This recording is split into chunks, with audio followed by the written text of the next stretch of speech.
नमस्कार दर्शकगण, मैं सरिता भारती फिर से स्वागत करती हूँ आपका भगवत गीता के चौथे अध्याय में। तो चलिए भगवान के इस गीत को प्रसाद के रूप में अपने जीवन में ग्रहण करते हैं और बढ़ते हैं अगले श्लोक की तरफ। मैंने इस अमर योग विद्या का उपदेश सूर्य देव विवस्वान को दिया और विवस्वान ने मनुष्यों के पिता मनु को उपदेश दिया और मनु ने इसका उपदेश इक्ष्वाकु को दिया। इसका तात्पर्य है, यहाँ पर हमें भगवत गीता का इतिहास प्राप्त होता है। यह अत्यंत प्राचीन बताया गया है, जब इसे सूर्यलोक इत्यादि संपूर्ण लोकों के राजा को प्रदान किया गया था।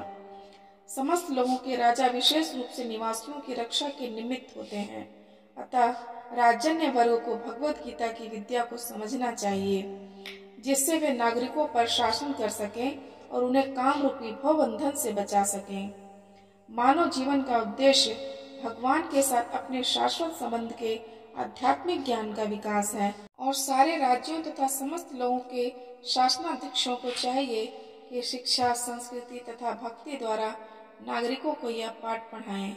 दूसरे शब्दों में, सारे राज्य के शासनाध्यक्ष कृष्ण भावनामृत विद्या का प्रचार करने के लिए होते हैं, जिससे जनता इस महाविद्या का लाभ उठा सके और मनुष्य जीवन के अवसर का लाभ उठाते हुए इस मनवंतर में सूर्य देव विवस्वान कहलाता है, यानी सूर्य का राजा, जो सौर मंडल के अंतर्गत समस्त ग्रहों का उद्गम है।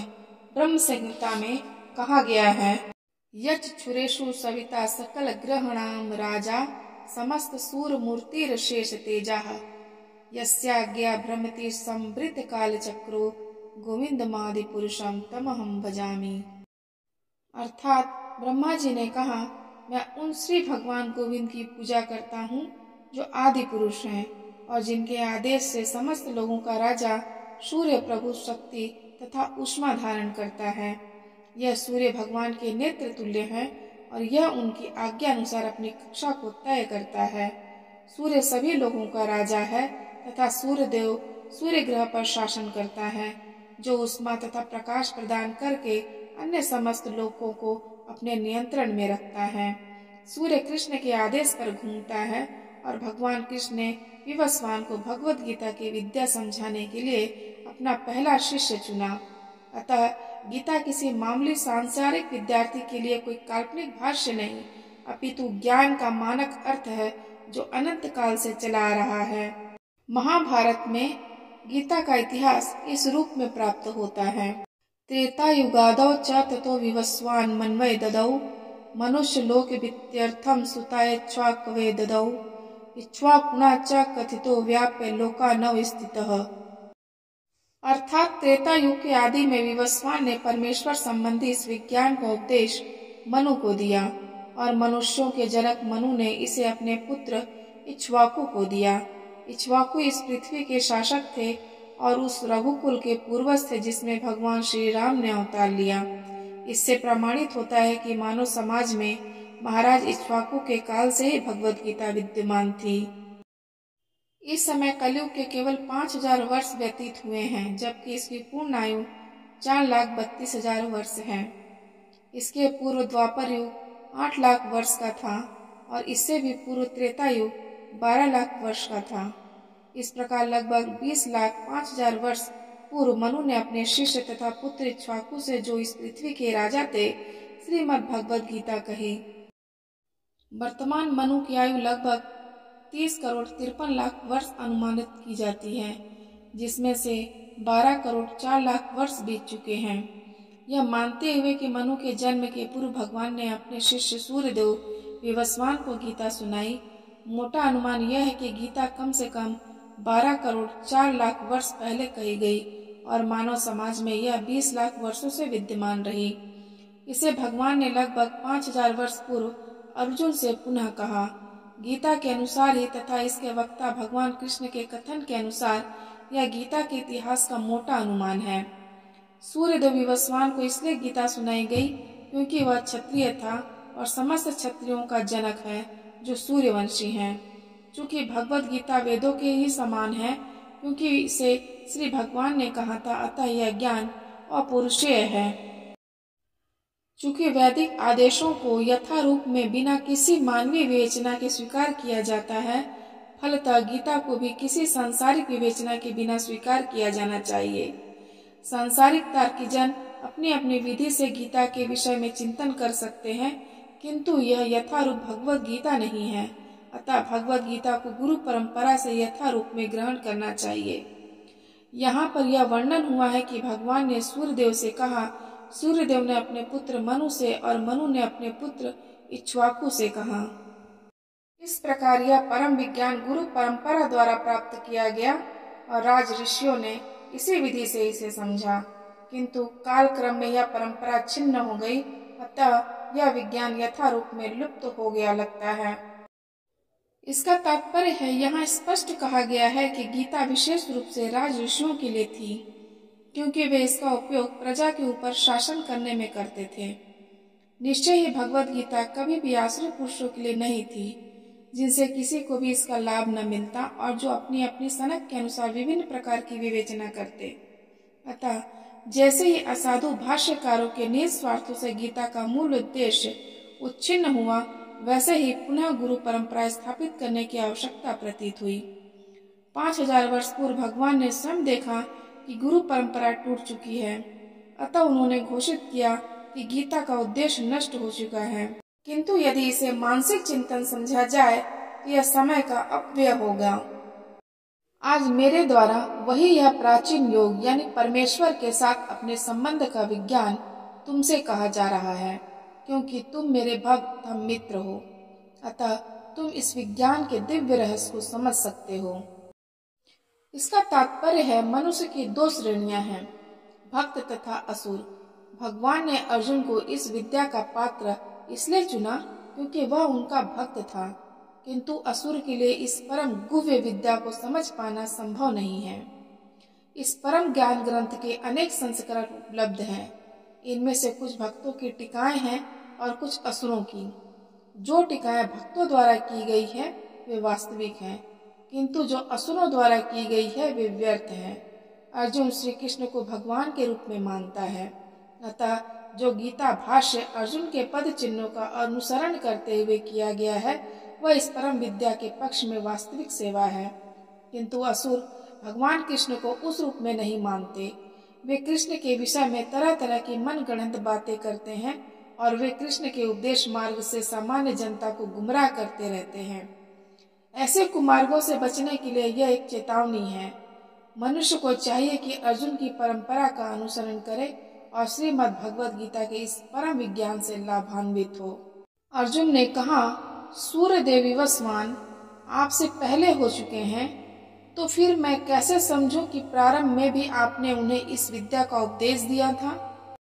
इसका तात्पर्य है, जब अर्जुन भगवान का माना हुआ भक्त है, तो फिर उसे कृष्ण के वचनों पर विश्वास क्यों नहीं हो रहा था। तथ्य यह है कि अर्जुन यह जिज्ञासा अपने लिए नहीं कर रहा था, अपितु यह जिज्ञासा उन सबों के लिए है जो भगवान में विश्वास नहीं करते, अथवा उन असुरों के लिए जिन्हें यह विचार पसंद नहीं है कि कृष्ण को भगवान माना जाए। उन्हीं के लिए अर्जुन यह बात इस तरह पूछ रहा है मानो वह स्वयं भगवान या कृष्ण से अवगत न हो, जैसा कि 10वें अध्याय में स्पष्ट हो जाएगा। अर्जुन भली भांति जानता था कि कृष्ण श्री भगवान है और वे प्रत्येक वस्तु के मूल स्रोत हैं तथा ब्रह्म की चरम सीमा है। निसंदेह कृष्ण इस पृथ्वी पर देवकी के पुत्र के रूप में अवतरण हुए। सामान्य व्यक्ति के लिए यह समझ पाना अत्यंत कठिन है कि कृष्ण किस प्रकार उसी शाश्वत आदि पुरुष श्री भगवान के रूप में बने रहे। अतः इस बात को स्पष्ट करने के लिए ही अर्जुन ने कृष्ण से यह प्रश्न पूछा, जिससे वे ही प्रामाणिक रूप में बताएं। कृष्ण परम प्रमाण है। यह तथ्य आज ही नहीं अनंत काल से सारे विश्व द्वारा स्वीकार किया जाता रहा है। केवल असुर ही इसे अस्वीकार करते रहे हैं। जो भी हो, चूंकि कृष्ण सर्व स्वीकृत परम प्रमाण है, अतः अर्जुन उन्हीं से प्रश्न करता है जिसे कृष्ण स्वयं बताएं, और असुर तथा उनके अनुयायी जिस भांति अपने लिए तोड़ मरोड़ करके उन्हें प्रस्तुत करते रहे हैं, उससे बचा जा सके। यह प्रत्येक व्यक्ति के लिए आवश्यक है कि अपने कल्याण के लिए वह कृष्ण विद्या को जाने। अतः जब कृष्ण स्वयं अपने विषय में बोल रहे हों, तो यह सारे विश्व के लिए शुभ है। कृष्ण द्वारा की गई ऐसी व्याख्या असुरों को भले ही विचित्र लगे, क्योंकि वे अपने ही दृष्टिकोण से कृष्ण का अध्ययन करते हैं, किंतु जो भक्त हैं वे साक्षात कृष्ण द्वारा उच्चरित वचनों का हृदय से स्वागत करते हैं। भक्तगण कृष्ण के ऐसे प्रामाणिक वचनों को सदा पूजा करेंगे, क्योंकि वे लोग उनके विषय में अधिकाधिक जानने के लिए उत्सुक रहते हैं। इस तरह नास्तिक गण जो कृष्ण को सामान्य व्यक्ति मानते हैं, वे भी कृष्ण को अति मानव, सच्चिदानंद विग्रह, दिव्य, त्रिगुणातीत तथा दिक्काल के प्रभाव से परे समझ सकेंगे। अर्जुन की कोटि के श्री कृष्ण भक्त को कभी भी श्री कृष्ण के दिव्य स्वरूप के विषय में कोई भी भ्रम नहीं हो सकता। अर्जुन द्वारा भगवान के समक्ष ऐसा प्रश्न उपस्थित करने का उद्देश्य उन व्यक्तियों की नास्तिकतावादी प्रवृत्ति को चुनौती देना था, जो कृष्ण को भौतिक प्रकृति के गुणों के अधीन एक सामान्य व्यक्ति मानते हैं। श्री भगवान ने कहा, तुम्हारे तथा मेरे अनेकानेक जन्म हो चुके हैं, मुझे तो उन सबका स्मरण है, किंतु हे परम तप, तुम्हें उनका स्मरण नहीं रह सकता। इसका तात्पर्य है ब्रह्म संहिता में हमें भगवान के अनेकानेक अवतारों की सूचना प्राप्त होती है। उसमें कहा गया है, त्वेत्तम च्युत मनादि मनंत रूप मादम पुराण पुरुषम नव यौवनम च वेदेषु दुर्लभ मर्दुल भमात्म भक्तो गोविंद मादि पुरुषम तमहम भजामि। पुरुष श्री भगवान गोविंद की पूजा करता हूँ, जो अद्वैत, अच्युत तथा अनादि हैं। यद्यपि अनंत रूपों में उनका विस्तार है, किंतु तो भी वे आद्य हैं, पुरातन हैं तथा नित्य नव यौवन युक्त रहते हैं। श्री भगवान के ऐसे सच्चिदानंद रूप को प्रायः श्रेष्ठ वैदिक विद्वान जानते हैं, किंतु विशुद्ध अनन्य भक्तों को तो उनके दर्शन नित्य ही होते रहते हैं। ब्रह्म संहिता में यह भी कहा गया है, रामादि मूर्तिषु कला नियमेन तिष्ठन् नानावतारम करोद भुवनेषु किंतु कृष्ण स्वयं संभवत परमः पुमान् यो गोविंद मादि पुरुषम तमहम भजामि। अर्थात मैं उन श्री भगवान गोविंद की पूजा करता हूँ, जो राम, नरसिंह आदि अवतारों तथा अंशावतारों में नित्य रहते हुए भी कृष्ण के नाम से विख्यात आदि पुरुष हैं, और जो स्वयं भी अवतरित होते हैं। वेदों में भी कहा गया है कि अद्वैत होते हुए भगवान असंख्य रूपों में प्रकट होते हैं। वे उस वैदुर मणि के समान हैं, जो अपना रंग परिवर्तित करते हुए भी एक ही रहता है। इन सारे रूपों को विशुद्ध निष्काम भक्त ही समझ पाते हैं, केवल वेदों के अध्ययन से उनको नहीं समझा जा सकता। अर्जुन जैसे भक्त कृष्ण के नित्य सखा हैं, और जब भी भगवान अवतरित होते हैं तो उनके पार्षद भक्त भी विभिन्न रूपों में उनकी सेवा करने के लिए उनके साथ साथ अवतार लेते हैं। अर्जुन ऐसा ही भक्त है, और इस श्लोक से पता चलता है कि लाखों वर्ष पूर्व जब भगवान कृष्ण ने भगवद गीता का प्रवचन सूर्यदेव विवस्वान से किया था, तो उस समय अर्जुन भी किसी भिन्न रूप में उपस्थित था। किंतु भगवान तथा अर्जुन में यह अंतर है कि भगवान ने यह घटना याद रखी, किंतु अर्जुन इसे याद नहीं रख सका। अंश रूप जीवात्मा तथा परमेश्वर में यही अंतर है। यद्यपि अर्जुन को यहाँ परम शक्तिशाली वीर के रूप में संबोधित किया गया है, जो शत्रुओं का दमन कर सकता है, किंतु विगत जन्मों में जो घटनाएं घटी हैं उन्हें स्मरण रखने में अक्षम है। अतः भौतिक दृष्टि से जीव चाहे कितना भी बड़ा क्यों न हो, वह कभी परमेश्वर की समता नहीं कर सकता। भगवान का नित्य संगी निश्चित रूप से मुक्त पुरुष होता है, किंतु वह भगवान के तुल्य नहीं होता। ब्रह्म संहिता में भगवान को अच्युत कहा गया है, जिसका अर्थ होता है कि वे भौतिक संपर्क में रहते हुए भी अपने आप को नहीं भूलते। अतः भगवान तथा जीव कभी भी सभी तरह से एक समान नहीं हो सकते, भले ही जीव अर्जुन के समान मुक्त पुरुष क्यों न हो। यद्यपि अर्जुन भगवान का भक्त है, किंतु कभी कभी वह भी भगवान की प्रकृति को भूल जाता है। किंतु दैवी कृपा से भक्त तुरंत भगवान की अच्युत स्थिति को समझ जाता है, जबकि अभक्त या असुर इस दिव्य प्रकृति को नहीं समझ पाता। फलस्वरूप गीता के विवरण आसुरी मस्तिष्क में नहीं चढ़ पाते। कृष्ण को लाखों वर्ष पूर्व संपन्न कार्यों की स्मृति बनी हुई है, किंतु अर्जुन को स्मरण नहीं, यद्यपि अर्जुन तथा कृष्ण दोनों ही शाश्वत स्वभाव के हैं। यहाँ पर हमें यह भी देखने को मिलता है कि शरीर परिवर्तन के साथ साथ जीवात्मा सब कुछ भूल जाता है, किंतु कृष्ण सब स्मरण रखते हैं, क्योंकि वे अपने सच्चिदानंद शरीर को बदलते नहीं हैं। वे अद्वैत हैं, जिसका अर्थ है उनके शरीर तथा उनकी आत्मा में कोई अंतर नहीं है। उनसे संबंधित हर वस्तु आत्मा है, जबकि बद्ध जीव अपने शरीर से भिन्न होता है। चूंकि भगवान के शरीर तथा आत्मा अभिन्न है, अतः उनकी स्थिति तब भी सामान्य जीव से भिन्न बनी रहती है जब वे भौतिक स्तर पर अवतार लेते हैं। असुरगण भगवान की इस दिव्य प्रकृति से तालमेल नहीं बैठा पाते, जिसकी व्याख्या अगले श्लोक में भगवान स्वयं करते हैं। यद्यपि मैं अजन्मा तथा अविनाशी हूँ और यद्यपि मैं समस्त जीवों का स्वामी हूँ, तो भी प्रत्येक युग में मैं अपने आदि दिव्य रूप में प्रकट होता हूँ। इसका तात्पर्य है, भगवान ने अपने जन्म की विलक्षणता बतलाई है। यद्यपि वे सामान्य पुरुष की भांति प्रकट हो सकते हैं, किंतु उन्हें विगत अनेकानेक जन्मों की पुण्य स्मृति बनी रहती है, जबकि सामान्य मनुष्य को कुछ ही घंटे पूर्व की घटना स्मरण नहीं रहती। यदि कोई पूछे कि एक दिन पूर्व इसी समय तुम क्या कर रहे थे, तो सामान्य व्यक्ति के लिए इसका तत्काल उत्तर दे पाना कठिन होगा। उसे इसको स्मरण करने के लिए अपनी बुद्धि को कुरेदना पड़ेगा कि वह कल इस समय क्या कर रहा था। फिर भी लोग प्रायः अपने को ईश्वर या कृष्ण घोषित करते रहते हैं। मनुष्य को ऐसी निरर्थक घोषणाओं से भ्रमित नहीं होना चाहिए। अब भगवान दोबारा अपनी प्रकृति या स्वरूप की व्याख्या करते हैं। प्रकृति का अर्थ स्वभाव तथा स्वरूप दोनों से है। भगवान कहते हैं कि वे अपने ही शरीर में प्रकट होते हैं। वे सामान्य जीव की भांति शरीर परिवर्तन नहीं करते। इस जन्म में बद्ध जीव का एक प्रकार का शरीर हो सकता है, किंतु अगले जन्म में दूसरा शरीर रहता है। भौतिक जगत में जीव का कोई स्थायी शरीर नहीं है, अपितु वह एक शरीर से दूसरे में देहांतरण करता रहता है। किंतु भगवान ऐसा नहीं करते। जब भी वे प्रकट होते हैं तो अपनी अंतरंगा शक्ति से वे अपनी उसी आद्य शरीर में प्रकट होते हैं।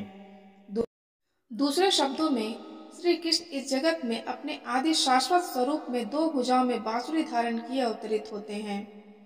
वे इस भौतिक जगत से निष्कलुषित रहकर अपने शाश्वत शरीर सहित प्रकट होते हैं। यद्यपि वे अपने उसी दिव्य शरीर में प्रकट होते हैं और ब्रह्मांड के स्वामी होते हैं, तो भी ऐसा लगता है कि सामान्य जीव की भांति प्रकट हो रहे हैं। यद्यपि उनका शरीर भौतिक शरीर की भांति क्षीण नहीं होता, फिर भी ऐसा प्रतीत होता है कि भगवान कृष्ण बालपन से कुमारावस्था तथा कुमारावस्था से तरुणावस्था प्राप्त करते हैं। किंतु आश्चर्य तो यह है कि वे कभी युवावस्था से आगे नहीं बढ़ते। कुरुक्षेत्र युद्ध के समय उनके अनेक पौत्र थे, या दूसरे शब्दों में वे भौतिक गणना के अनुसार काफी वृद्ध थे। फिर भी वे 20-25 वर्ष के युवक जैसे लगते थे। हमें कृष्ण की वृद्धावस्था का कोई चित्र नहीं दिखता, क्योंकि वे कभी भी हमारे समान वृद्ध नहीं होते। यद्यपि वे तीनों काल में, भूत, वर्तमान तथा भविष्य काल में सबसे वयोवृद्ध पुरुष हैं। न तो उनका शरीर और न ही बुद्धि कभी क्षीण होती या बदलती है। अतः यह स्पष्ट है कि इस जगत में रहते हुए भी उसी अजन्मा सच्चिदानंद स्वरूप वाले हैं। उनके दिव्य शरीर तथा बुद्धि में कोई परिवर्तन नहीं होता।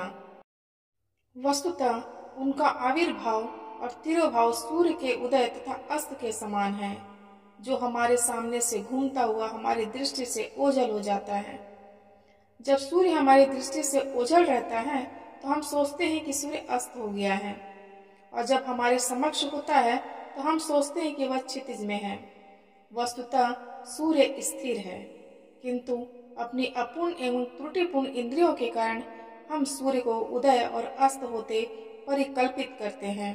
और चूंकि भगवान का प्राकट्य तथा तिरोधान सामान्य जीव से भिन्न है, अतः स्पष्ट है कि वे शाश्वत हैं, अपनी अंतरंगा शक्ति के कारण आनंद स्वरूप हैं और इस भौतिक प्रकृति द्वारा कभी कलुषित नहीं होते। वेदों द्वारा भी पुष्टि की जाती है कि भगवान अजन्मा होकर भी अनेक रूपों में अवतरित होते रहते हैं।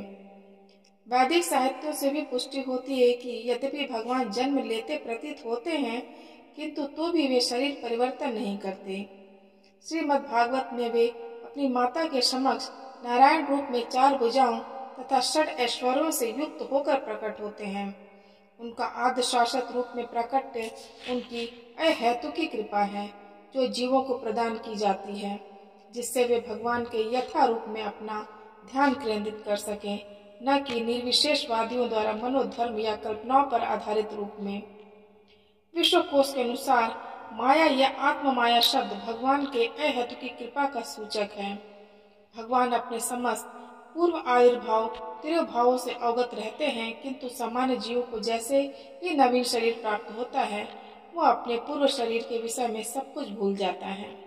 वे समस्त जीवों के स्वामी हैं, क्योंकि इस धरा पर रहते हुए आश्चर्यजनक तथा अति मानवीय लीलाएं करते रहते हैं। अतः भगवान निरंतर वही परम सत्य स्वरूप है और उनके स्वरूप तथा आत्मा में या उनके गुण तथा शरीर में कोई अंतर नहीं होता। अब यह प्रश्न किया जा सकता है कि इस संसार में भगवान क्यों आविर्भूत और तिरोभूत होते रहते हैं, तो आप अगले श्लोक में इसकी व्याख्या सुनिए। हे भरतवंशी, जब भी और जहाँ भी धर्म का पतन होता है और अधर्म की प्रधानता होने लगती है, तब तब मैं अवतार लेता हूँ। यहाँ पर सृजामी शब्द महत्वपूर्ण है। सृजामी सृष्टि के अर्थ में नहीं प्रयुक्त हो सकता, क्योंकि पिछले श्लोक के अनुसार भगवान के स्वरूप या शरीर की सृष्टि नहीं होती, क्योंकि उनके सारे स्वरूप शाश्वत रूप से विद्यमान रहने वाले हैं। अतः सृजामी का अर्थ है कि भगवान स्वयं यथारूप में प्रकट होते हैं। यद्यपि भगवान कार्यक्रमानुसार अर्थात ब्रह्मा के एक दिन में 7वें मनु के 28वें युग में द्वापर के अंत में प्रकट होते हैं, किंतु वे इस नियम का पालन करने के लिए बाध्य नहीं हैं, क्योंकि वे स्वेच्छा से कर्म करने के लिए स्वतंत्र हैं। अतः जब भी अधर्म की प्रधानता तथा धर्म का लोप होने लगता है, तो वे स्वेच्छा से प्रकट होते हैं। धर्म के नियम वेदों में दिए हुए हैं, और यदि इन नियमों के पालन में कोई त्रुटि आती है तो मनुष्य अधार्मिक हो जाता है। श्रीमद् भागवत में बताया गया है कि ऐसे नियम भगवान के नियम हैं। केवल भगवान ही किसी धर्म की व्यवस्था कर सकते हैं। वेद भी मूलतः ब्रह्मा के हृदय में से भगवान द्वारा उच्चरित माने जाते हैं। अतः धर्म के नियम भगवान के प्रत्यक्ष आदेश हैं। भगवत गीता में आदो पंथ इन्हीं नियमों का संकेत है। वेदों का उद्देश्य परमेश्वर के आदेशानुसार ऐसे नियमों की स्थापना करना है, और गीता के अंत में भगवान स्वयं आदेश देते हैं कि सर्वोच्च धर्म उनकी ही शरण ग्रहण करना है। वैदिक नियम जीव को पूर्ण शरणागति की ओर अग्रसर कराने वाले हैं, और जब भी असुरों द्वारा इन नियमों में व्यवधान आता है, तभी भगवान प्रकट होते हैं। श्रीमद् भागवत पुराण से हम जानते हैं कि बुद्ध कृष्ण के अवतार हैं, जिनका प्रादुर्भाव उस समय हुआ जो भौतिकतावाद का बोलबाला था, और भौतिकतावादी लोग वेदों को प्रमाण बनाकर उसकी आड़ ले रहे थे। यद्यपि वेदों में विशिष्ट कार्यों के लिए पशु बलि के विषय में कुछ सीमित विधान थे, किंतु आसुरी वृत्ति वाले लोग वैदिक नियमों का संदर्भ दिए बिना पशु बलि को अपनाए हुए थे। भगवान बुद्ध इस अनाचार को रोकने तथा अहिंसा के वैदिक नियमों की स्थापना करने के लिए अवतरित हुए। अतः भगवान के प्रत्येक अवतार का विशेष उद्देश्य होता है, और इन सब का वर्णन शास्त्रों में हुआ है। यह तथ्य नहीं है कि केवल भारत की धरती में भगवान अवतरित होते हैं। वे कहीं भी और किसी भी काल में इच्छा होने पर प्रकट हो सकते हैं। वे प्रत्येक अवतार लेने पर धर्म के विषय में उतना ही कहते हैं जितना कि उस परिस्थिति में जन समुदाय विशेष समझ सकता है, लेकिन उद्देश्य एक ही रहता है, लोगों को ईश भावना भावित करना तथा धार्मिक नियमों के प्रति आज्ञाकारी बनाना।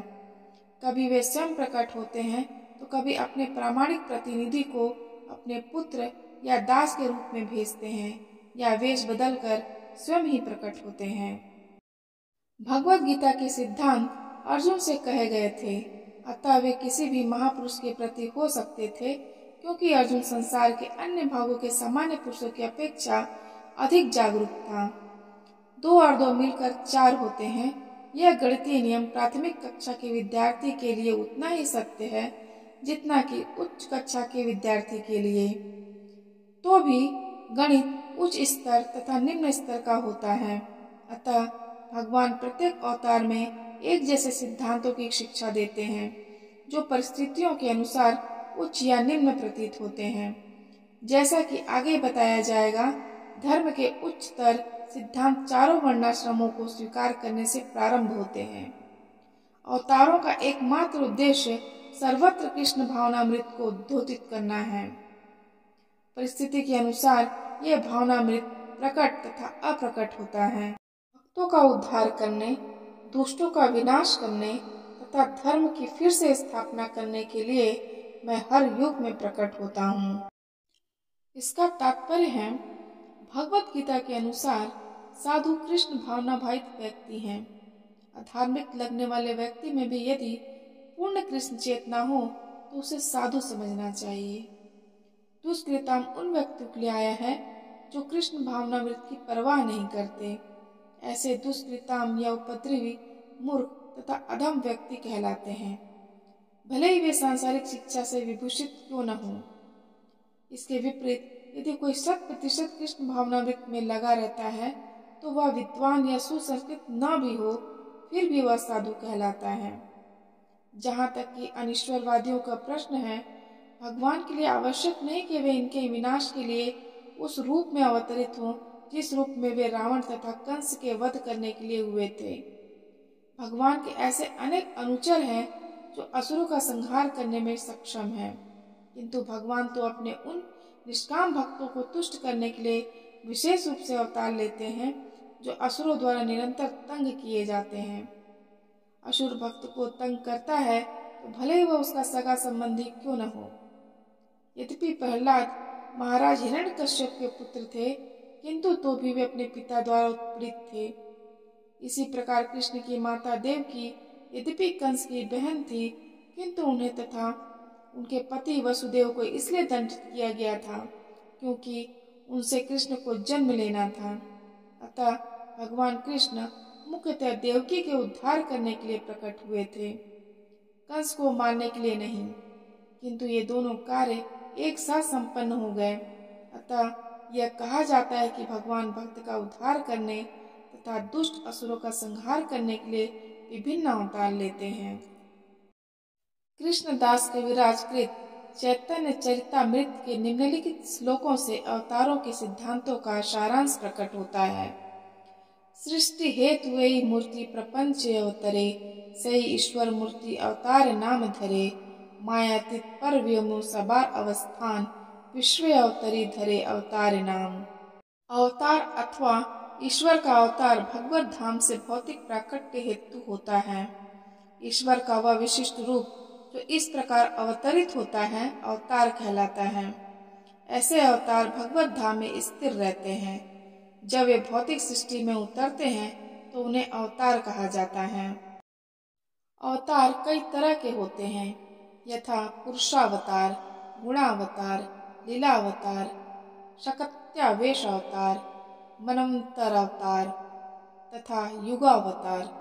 इन सब का इस ब्रह्मांड में क्रमानुसार अवतरण होता है, किंतु भगवान कृष्ण आदि भगवान है और समस्त अवतारों के उद्गम है। भगवान श्री कृष्ण शुद्ध भक्तों की चिंताओं को दूर करने के लिए विशिष्ट प्रयोजन से अवतार लेते हैं, जो उन्हें उनकी मूल वृंदावन लीलाओं के रूप में देखने के उत्सुक रहते हैं। अतः कृष्ण अवतार का मूल उद्देश्य अपने निष्काम भक्तों को प्रसन्न करना है। भगवान का वचन है कि वे प्रत्येक युग में अवतरित होते रहते हैं। इससे सूचित होता है कि वे कलयुग में भी अवतार लेते हैं। जैसा कि श्रीमद् भागवत में कहा गया है कि कलयुग के अवतार भगवान चैतन्य महाप्रभु हैं, जिन्होंने संकीर्तन आंदोलन के द्वारा कृष्ण पूजा का प्रसार किया और पूरे भारत में कृष्ण भावनामृत का विस्तार किया। उन्होंने यह भविष्यवाणी की कि संकीर्तन की यह संस्कृति सारे विश्व के नगर नगर तथा ग्राम ग्राम में फैलेगी।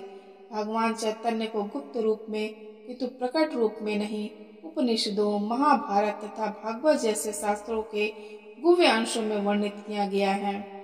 भगवान कृष्ण के भक्तगण भगवान चैतन्य के संकीर्तन आंदोलन द्वारा अत्यधिक आकर्षित रहते हैं। भगवान का यह अवतार दुष्टों का विनाश नहीं करता, अपितु अपनी अहेतुकी कृपा से उनका उद्धार करता है।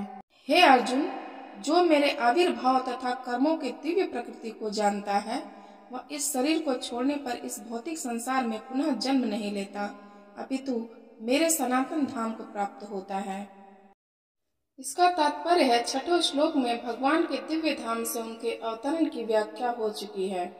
जो भगवान के आविर्भाव के सत्य को समझ लेता है, वह इस भव बंधन से मुक्त हो जाता है और इस शरीर को छोड़ते ही वह तुरंत भगवान के धाम को लौट जाता है। भव बंधन से जीव की ऐसी मुक्ति सरल नहीं है। निर्विशेषवादी तथा योगी जन पर्याप्त कष्ट तथा अनेकानेक जन्मों के बाद ही मुक्ति प्राप्त कर पाते हैं। इतने पर भी उन्हें जो मुक्ति भगवान की निराकार ब्रह्म ज्योति में तादात्म्य प्राप्त करने के रूप में मिलती है, वह आंशिक होती है और इस भौतिक संसार में लौट आने का भय बना रहता है। किंतु भगवान के शरीर की दिव्य प्रकृति तथा उनके कार्यकलापों को समझने मात्र से भक्त इस शरीर का अंत होने पर भगवत धाम को प्राप्त होता है और उसे इस संसार में लौट आने का भय नहीं रह जाता। ब्रह्म संहिता में यह बताया गया है कि भगवान के अनेक रूप तथा अवतार हैं। द्वैतम चित मनादि मनंत रूपम। यद्यपि भगवान के अनेक दिव्य रूप हैं, किंतु फिर भी वे अद्वैत भगवान हैं। इस तथ्य को विश्वास पूर्वक समझना चाहिए।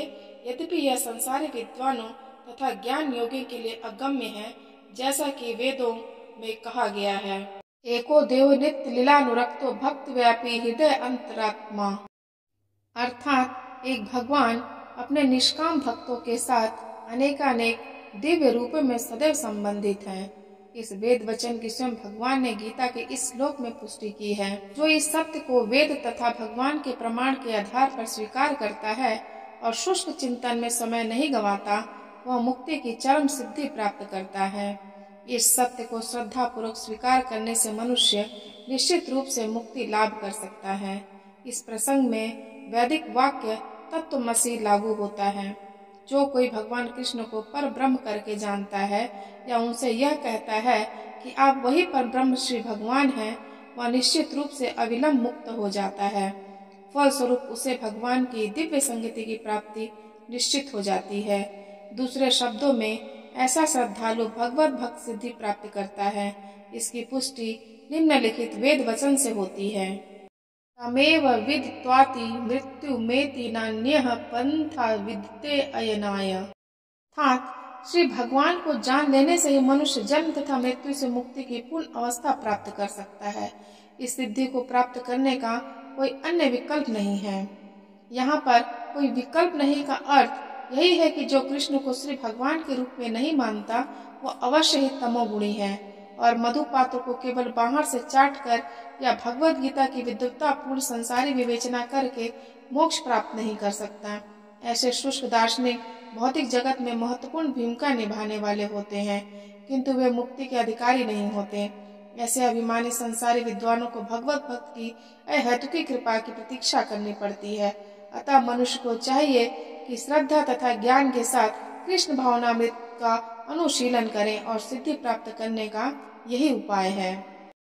आसक्ति, भय तथा क्रोध से मुक्त होकर मुझ में पूर्णतया तन्मय होकर और मेरी शरण में आकर बहुत से व्यक्ति भूतकाल में मेरे ज्ञान से पवित्र हो चुके हैं। इस प्रकार से उन सबों ने मेरे प्रति दिव्य प्रेम को प्राप्त किया है। इसका तात्पर्य है, जैसे कि पहले कहा जा चुका है कि विश्व में आसक्त व्यक्ति के लिए परम सत्य के स्वरूप को समझ पाना अत्यंत कठिन है। सामान्यतः जो लोग देहात्म बुद्धि में आसक्त होते हैं, वे भौतिकतावाद में इतने लीन रहते हैं कि उनके लिए यह समझ पाना असंभव सा है कि परमात्मा व्यक्ति भी हो सकता है। ऐसे भौतिकतावादी व्यक्ति इसकी कल्पना तक नहीं कर पाते कि ऐसा भी दिव्य शरीर है जो नित्य तथा सच्चिदानंदमय है।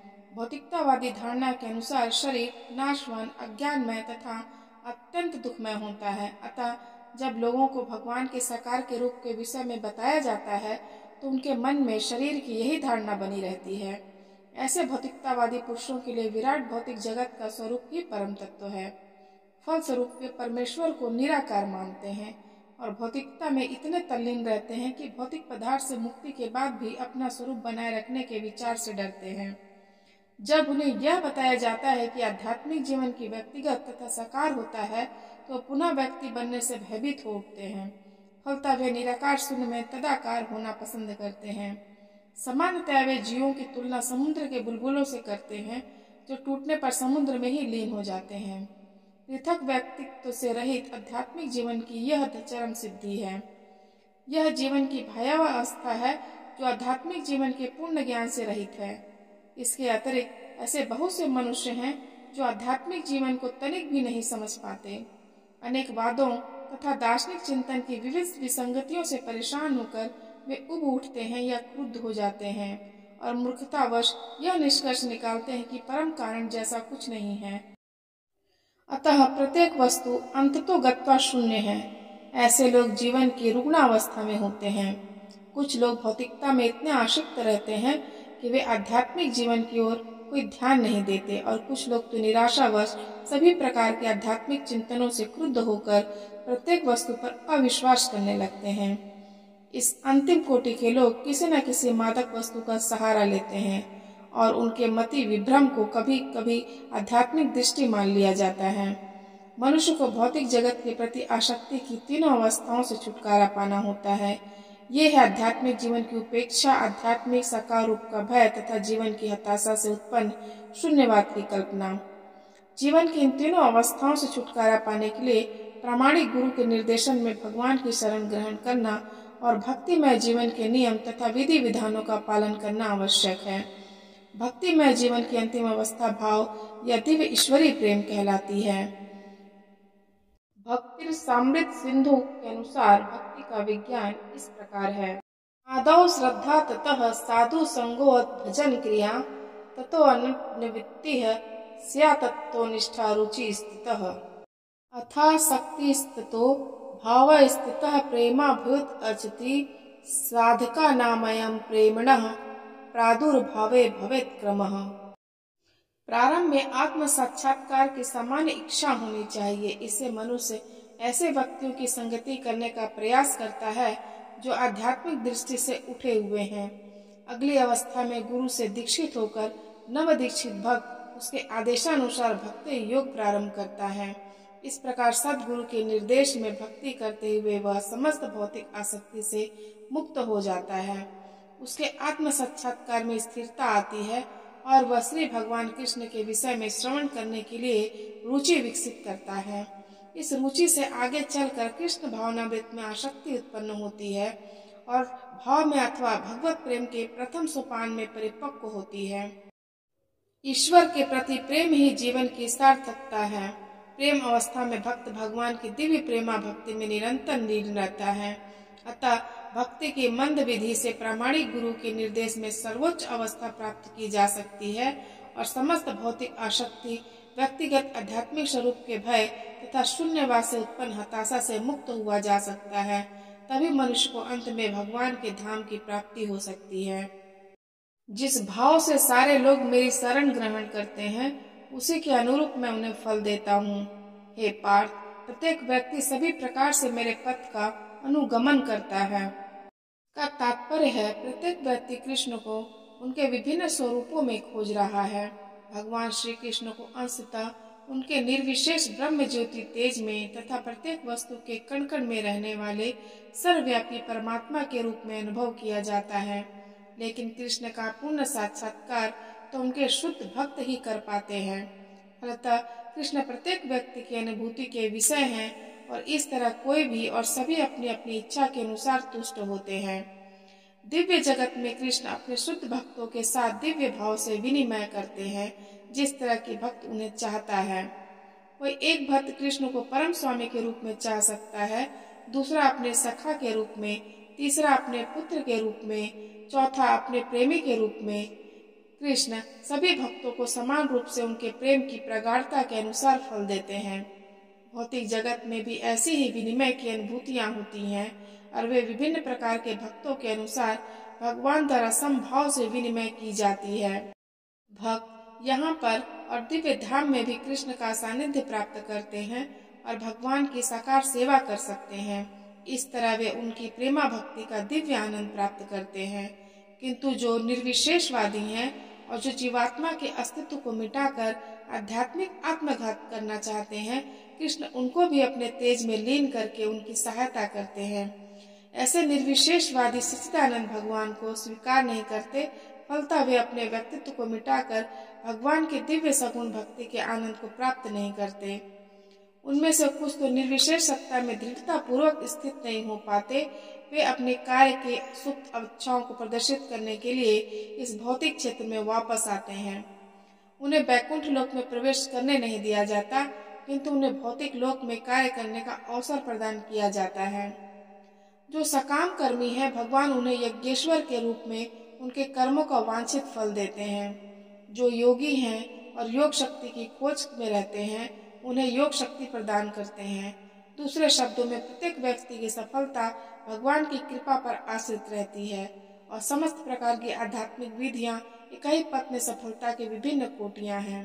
अतः जब कोई कृष्ण भावनामृत की सर्वोच्च सिद्धि तक नहीं पहुंच पाता, तब तक सारे प्रयास अपूर्ण रहते हैं। जैसा कि श्रीमद् भागवत में कहा गया है, कामः सर्व कामो वा मोक्ष काम उदारधीः त्रिवेण भक्ति योगेन यजेत पुरुषम परम। अर्थात मनुष्य चाहे निष्काम हो या फल का इच्छुक हो या मुक्ति का इच्छुक ही क्यों न हो, उसे पूरे सामर्थ्य से भगवान की सेवा करनी चाहिए, जिससे उसे पूर्ण सिद्धि प्राप्त हो सके, जिसका पर्यवसान कृष्ण भावनामृत में होता है।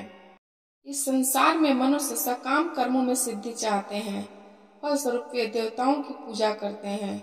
निस्संदेह इस संसार में मनुष्यों को सकाम कर्म का फल शीघ्र प्राप्त होता है।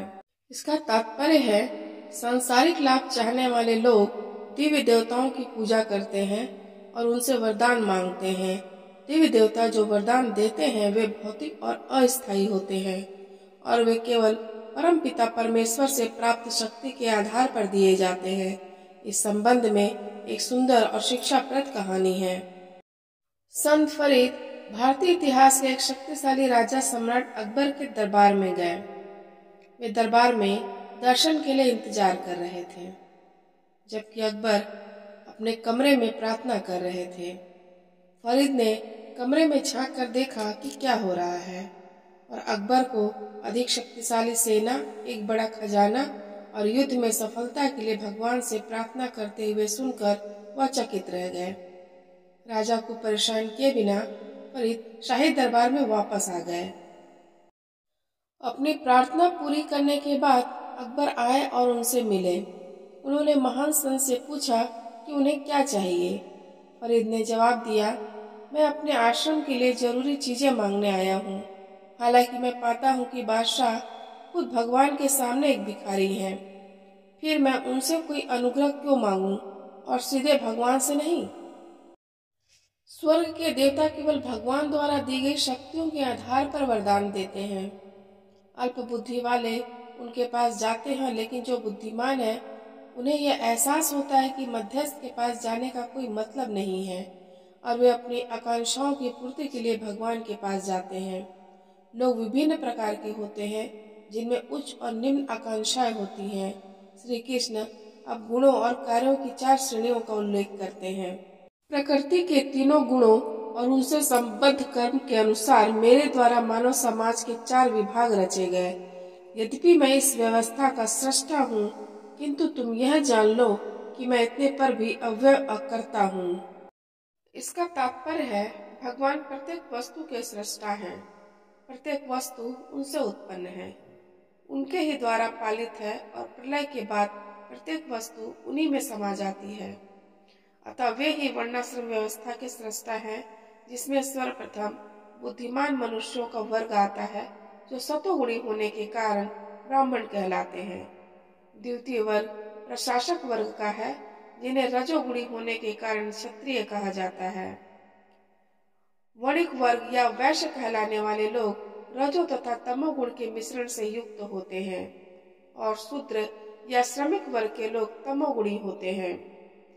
मानव समाज के इन 4 विभागों की सृष्टि करने पर भी भगवान कृष्ण इनमें से किसी विभाग में नहीं आते, क्योंकि वे उन बद्ध जीवों में से नहीं है जिनका एक अंश मानव समाज के रूप में है। मानव समाज भी किसी अन्य पशु समाज के तुल्य है, किंतु मनुष्यों को पशु स्तर से ऊपर उठाने के लिए उपर्युक्त वर्णाश्रम की रचना की गई, जिससे क्रमिक रूप से कृष्ण भावना भावित विकसित हो सके। किसी विशेष व्यक्ति की किसी कार्य के प्रति प्रवृत्ति का निर्धारण उसके द्वारा अर्जित प्रकृति के गुणों द्वारा किया जाता है। गुणों के अनुसार जीवन के लक्षणों का वर्णन इस ग्रंथ के 18वें अध्याय में हुआ है, किंतु कृष्ण भावना भावित व्यक्ति ब्राह्मण से बढ़कर होता है। यद्यपि गुण के अनुसार ब्राह्मण को ब्रह्म या परम सत्य के विषय में ज्ञान होना चाहिए, किंतु उनमें से अधिकांश भगवान कृष्ण के निर्विशेष ब्रह्म स्वरूप को ही प्राप्त कर पाते हैं। किंतु जो मनुष्य ब्राह्मण के सीमित ज्ञान को लांघ कर भगवान श्री कृष्ण के ज्ञान तक पहुंच जाता है, वही कृष्ण भावना भावित होता है, अर्थात वैष्णव होता है। कृष्ण भावनामृत में कृष्ण के विभिन्न अंशों यथा राम, नरसिंह, वराह आदि का ज्ञान सम्मिलित रहता है, और जिस तरह कृष्ण मानव समाज की इस चातुर्य वर्ण प्रणाली से परे है, उसी तरह कृष्ण भावना भावित व्यक्ति भी इस चातुर्य वर्ण प्रणाली से परे होते हैं। चाहे हम जाति का विभाग कहें, चाहे राष्ट्र अथवा संप्रदाय का। मुझ पर किसी कर्म का प्रभाव नहीं पड़ता, न ही मैं कर्म फल की कामना करता हूँ। जो मेरे संबंध में इस सत्य को जानता है, वह भी कर्मों के फल के पाश में नहीं बनता। इसका तात्पर्य है, जिस प्रकार इस भौतिक जगत में संविधान के नियम हैं, जो यह बताते हैं कि राजा न तो दंडनीय है, न ही किसी राज नियमों के अधीन रहता है, उसी तरह यद्यपि भगवान इस भौतिक जगत के सृष्टा हैं, किंतु वे भौतिक जगत के कार्यों से प्रभावित नहीं होते। सृष्टि करने पर भी वे इससे पृथक रहते हैं, जबकि जीवात्माएं भौतिक कार्यकलापों के सकाम कर्म फलों में बंधी रहती है, क्योंकि उनमें प्राकृतिक साधनों का प्रभुत्व दिखाने की प्रवृत्ति रहती है। किसी संस्थान का स्वामी कर्मचारियों के अच्छे बुरे कार्यों के लिए उत्तरदायी नहीं, कर्मचारी इसके लिए स्वयं उत्तरदायी होते हैं। जीवात्माएं अपने अपने इंद्रिय तृप्ति कार्यों में लगी रहती हैं, किंतु वे कार्य भगवान द्वारा निर्दिष्ट। इंद्रिय तृप्ति की उत्तरोत्तर उन्नति के लिए जीवात्माएं इस संसार के कर्म में प्रवृत्त हैं और मृत्यु के बाद स्वर्ग सुख की कामना करती रहती हैं। स्वयं में पूर्ण होने के कारण भगवान को तथाकथित स्वर्ग सुख का कोई आकर्षण नहीं रहता। स्वर्ग के देवता उनके द्वारा नियुक्त सेवक हैं। स्वामी कभी भी कर्मचारियों का सा निम्न स्तरीय सुख नहीं चाहता। वह भौतिक क्रिया प्रतिक्रिया से पृथक रहता है। उदाहरण के लिए पृथ्वी पर उगने वाले विभिन्न वनस्पतियों के उगने के लिए वर्षा उत्तरदायी नहीं है, यद्यपि वर्षा के बिना वनस्पति नहीं उग सकती। वैदिक स्मृति के इस तथ्य की पुष्टि इस प्रकार होती है। निमित्त मात्र में वासो सृज्यानाम सर्ग कर्मणि प्रधान कारणीभूता यतो वै सृज्य शक्तियः। अर्थात सृष्टि के लिए भगवान ही परम कारण है, प्रकृति तो केवल निमित्त कारण है, जिससे विराट जगत दृष्टि गोचर होता है। प्राणियों की अनेक जातियां होती हैं, यथा देवता, मनुष्य तथा निम्न पशु, और ये सब पूर्व शुभाशुभ कर्मों के फल भोगने को बाध्य हैं। भगवान उन्हें ऐसे कर्म करने के लिए केवल समुचित सुविधाएं तथा प्रकृति के गुणों के नियम सुलभ कराते हैं, किंतु वे उनके किसी भूत तथा वर्तमान कर्मों के लिए उत्तरदायी नहीं होते। वेदांत सूत्र में पुष्टि हुई है कि भगवान किसी भी जीव के प्रति पक्षपात नहीं करते। जीवात्मा अपने कर्मों के लिए स्वयं उत्तरदायी है। भगवान उसे प्रकृति अर्थात बहिरंगा शक्ति के माध्यम से केवल सुविधा प्रदान करने वाले हैं। जो व्यक्ति इस कर्म नियम की सारी बारीकियों से भली भांति अवगत होता है, वह अपने कर्मों के फल से प्रभावित नहीं होता। दूसरे शब्दों में, जो व्यक्ति भगवान के इस दिव्य स्वभाव से परिचित होता है, वह कृष्ण भावनामृत में अनुभवी होता है, अतः उस पर कर्म के नियम लागू नहीं होते। जो व्यक्ति भगवान के दिव्य स्वभाव को नहीं जानता और सोचता है कि भगवान के कार्यकलाप सामान्य व्यक्तियों की तरह कर्म फल के लिए होते हैं, वे निश्चित रूप से कर्म फलों में बंध जाते हैं। किंतु जो परम सत्य को जानता है, वह कृष्ण भावनामृत में स्थिर मुक्त जीव है। प्राचीन काल में समस्त मुक्त आत्माओं ने मेरी दिव्य प्रकृति को जान करके ही कर्म किया, अतः तुम्हें चाहिए कि उनके पद चिन्हों का अनुसरण करते हुए अपने कर्तव्य का पालन करो। इसका तात्पर्य है, मनुष्य की दो श्रेणियां हैं। कुछ के मनों में दूषित विचार भरे रहते हैं और कुछ भौतिक दृष्टि से स्वतंत्र होते हैं। कृष्ण भावनामृत इन दोनों श्रेणियों के व्यक्तियों के लिए समान रूप से लाभप्रद है। जिनके मनों में दूषित विचार भरे हैं, उन्हें चाहिए कि भक्ति के अनुष्ठानों का पालन करते हुए क्रमिक शुद्धिकरण के लिए कृष्ण भावनामृत को ग्रहण करें, और जिनके मन पहले ही ऐसी अशुद्धियों से स्वच्छ हो चुके हैं, वे उसी कृष्ण भावनामृत में अग्रसर होते रहें, जिससे अन्य लोग उनके आदर्श कार्यों का अनुसरण कर सकें और लाभ उठा सकें। मूर्ख व्यक्ति या कृष्ण भावनामृत में नवदीक्षित प्रायः कृष्ण भावनामृत का पूरा ज्ञान प्राप्त किए बिना कार्य से विरत होना चाहते हैं, किंतु भगवान ने युद्ध क्षेत्र के कार्य से विमुख होने की अर्जुन की इच्छा का समर्थन नहीं किया। आवश्यकता इस बात की है कि यह जाना जाए कि किस तरह कर्म किया जाए। कृष्ण भावनामृत के कार्यों से विमुख होकर एकांत में बैठकर कृष्ण भावनामृत का प्रदर्शन करना कृष्ण के लिए कार्य में रत होने की अपेक्षा कम महत्वपूर्ण है। यहाँ पर अर्जुन को सलाह दी जा रही है कि वह भगवान के अन्य पूर्व शिष्यों तथा सूर्यदेव विवस्वान के पद चिन्हों का अनुसरण करते हुए कृष्ण भावनामृत में कार्य करें। अतः उसे सूर्यदेव के कार्यों का संपन्न करने के लिए आदेश देते हैं, जिसे सूर्यदेव ने उनसे लाखों वर्ष पूर्व सीखा था। यहाँ पर भगवान कृष्ण के ऐसे सारे शिष्यों का उल्लेख पूर्ववर्ती मुक्त पुरुषों के रूप में हुआ है, जो कृष्ण द्वारा नियत कर्मों को संपन्न करने में लगे हुए थे। कर्म क्या है और अकर्म क्या है, इसे निश्चित करने में बुद्धिमान व्यक्ति भी मोहग्रस्त हो जाते हैं। अतएव मैं तुमको बताऊंगा कि कर्म क्या है, जिसे जानकर तुम सारे अशुभ से मुक्त हो सकोगे। इसका तात्पर्य है कृष्ण भावनामृत में जो कर्म किया जाए वह पूर्ववर्ती प्रामाणिक भक्तों के आदर्श के अनुसार होना चाहिए। इसका निर्देश 15वें श्लोक में किया गया है। ऐसा कर्म स्वतंत्र क्यों नहीं होना चाहिए, इसकी व्याख्या अगले श्लोक में की गई है। कृष्ण भावनामृत में कर्म करने के लिए मनुष्य को उन प्रामाणिक पुरुषों के नेतृत्व का अनुगमन करना होता है, जो गुरु परंपरा में हो, जैसा कि इस अध्याय के प्रारंभ में कहा जा चुका है। कृष्ण भावनामृत पद्धति का उपदेश सर्वप्रथम सूर्यदेव को दिया गया, जिन्होंने इसे अपने पुत्र मनु से कहा। मनु ने इसे अपने पुत्र इक्ष्वाकु से कहा, और यह पद्धति तब से इस पृथ्वी पर चली आ रही है। अतः परंपरा के पूर्ववर्ती अधिकारियों के पद चिन्हों का अनुसरण करना आवश्यक है, अन्यथा बुद्धिमान से बुद्धिमान मनुष्य भी कृष्ण भावनामृत के आदर्श कर्म के विषय में मोहग्रस्त हो जाते हैं। इसलिए भगवान ने स्वयं ही अर्जुन को कृष्ण भावनामृत का उपदेश देने का निश्चय किया। अर्जुन को साक्षात भगवान ने शिक्षा दी। अतः जो भी अर्जुन के पद चिन्हों पर चलेगा वह कभी मोहग्रस्त नहीं होगा। कहा जाता है कि अपूर्ण प्रायोगिक ज्ञान के द्वारा धर्म पथ का निर्णय नहीं किया जा सकता। वस्तुतः धर्म को केवल भगवान ही निश्चित कर सकते हैं। धर्म तो साक्षात भगवत प्रणीतम। अपूर्ण चिंतन द्वारा कोई भी किसी धार्मिक सिद्धांत का निर्माण नहीं कर सकता। मनुष्य को चाहिए कि ब्रह्मा, शिव, नारद, मनु, चारों कुमार, कपिल, प्रहलाद, भीष्म, शुकदेव गोस्वामी, यमराज, जनक तथा बलि महाराज जैसे महान अधिकारियों के पद चिन्हों का अनुसरण करें। केवल मानसिक चिंतन द्वारा यह निर्धारित करना कठिन है कि धर्म या आत्म साक्षात्कार क्या है। अतः भगवान अपने भक्तों पर अहेतुकी कृपा व स्वयं ही अर्जुन को बता रहे हैं कि कर्म क्या है और अकर्म क्या है। केवल कृष्ण भावनामृत में किया गया कर्म ही मनुष्य को भवबंधन से उबार सकता है। कर्म की बारीकियों को समझना अत्यंत कठिन है। अतः मनुष्य को चाहिए कि वह ठीक से जाने कि कर्म क्या है, विकर्म क्या है और अकर्म क्या है।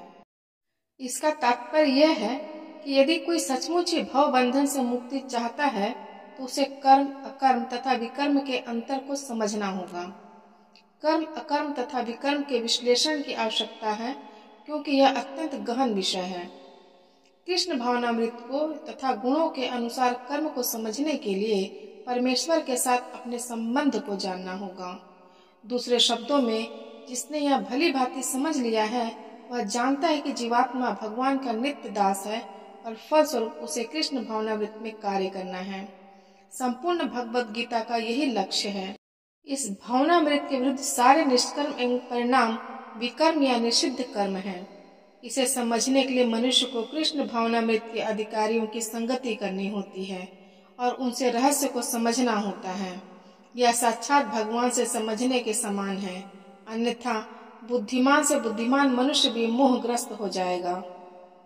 जो मनुष्य कर्म में अकर्म और अकर्म में कर्म देखता है वह सभी मनुष्यों में बुद्धिमान है और सब प्रकार के कर्मों में प्रवृत्त रहकर भी दिव्य स्थिति में रहता है। इसका तात्पर्य है, कृष्ण भावनामृत में कार्य करने वाला व्यक्ति स्वभावतः कर्म बंधन से मुक्त होता है। उसके सारे कर्म कृष्ण के लिए होते हैं। अतः कर्म के फल से उसे कोई लाभ या हानि नहीं होती। फलस्वरूप वह मानव समाज में बुद्धिमान होता है। यद्यपि वह कृष्ण के लिए सभी तरह के कर्मों में लगा रहता है। कर्म का अर्थ है कर्म के फल के बिना। निर्विशेषवादी इस भय से सारे कर्म करना बंद कर देता है कि कर्म फल उसके आत्म साक्षात्कार के मार्ग में बाधक न हो। किंतु सगुणवादी अपनी इस स्थिति से भली भांति परिचित रहता है कि वह भगवान का नित्य दास है, अतः वह अपने आप को कृष्ण भावनामृत के कार्यों में तत्पर रखता है। चूंकि सारे कर्म कृष्ण के लिए किए जाते हैं, अतः इस सेवा के करने में उसे दिव्य सुख प्राप्त होता है। जो इस विधि में लगे रहते हैं वे व्यक्तिगत इंद्रिय तृप्ति की इच्छा से रहित होते हैं। कृष्ण के प्रति उसका नित्य दास्य भाव उसे सभी प्रकार के कर्म फल से मुक्त करता है। जिस व्यक्ति का प्रत्येक प्रयास इंद्रिय तृप्ति की कामना से रहित होता है उसे पूर्ण ज्ञानी समझा जाता है। उसे ही साधु पुरुष ऐसा कर्ता कहते हैं जिसने पूर्ण ज्ञान की अग्नि से कर्म फलों को भस्मसात कर दिया है। इसका तात्पर्य है केवल पूर्ण ज्ञानी ही कृष्ण भावना भावित व्यक्ति के कार्यकलापों को समझ सकता है। ऐसे व्यक्ति में इंद्रिय तृप्ति की प्रवृत्ति का अभाव रहता है। इससे यह समझा जाता है कि भगवान के नित्य दास के रूप में उसे अपने स्वाभाविक स्वरूप का पूर्ण ज्ञान है, जिसके द्वारा उसने अपने कर्म फलों को भस्म कर दिया है। जिसने ऐसा पूर्ण ज्ञान प्राप्त कर लिया है वह सचमुच विद्वान है। भगवान की नित्य दासता के इस ज्ञान के विकास की तुलना अग्नि से की गई है।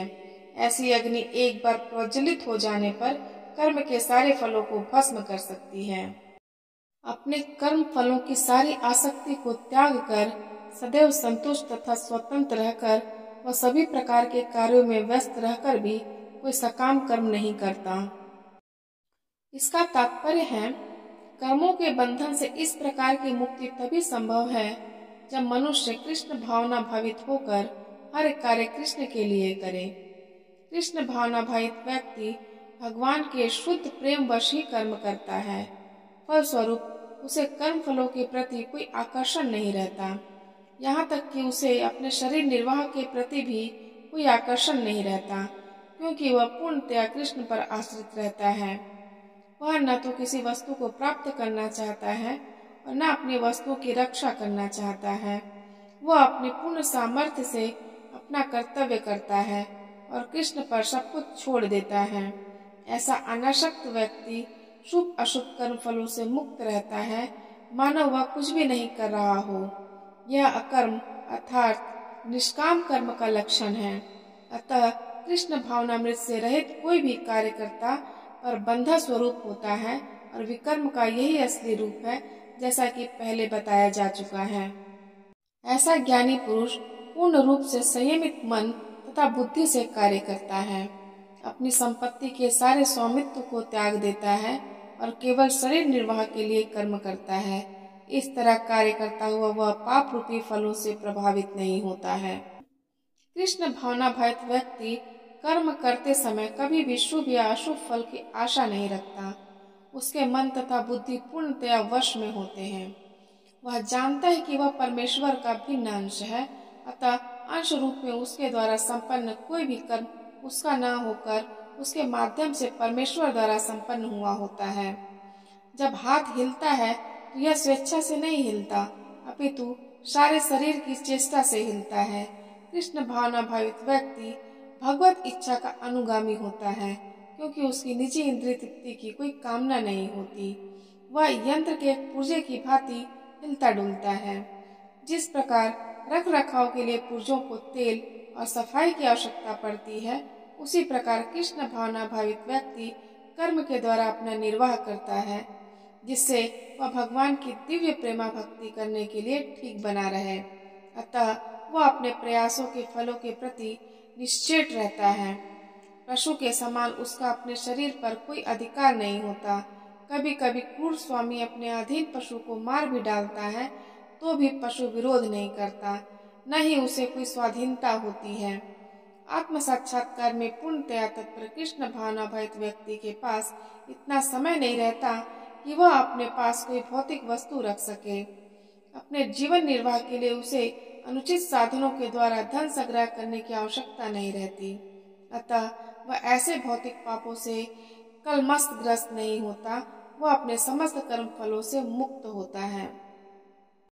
जो स्वतः होने वाले लाभ से संतुष्ट रहता है, जो द्वंद्व से मुक्त है और ईर्ष्या नहीं करता, जो सफलता तथा असफलता दोनों में स्थिर रहता है, वह कर्म करता हुआ भी कभी बंधता नहीं।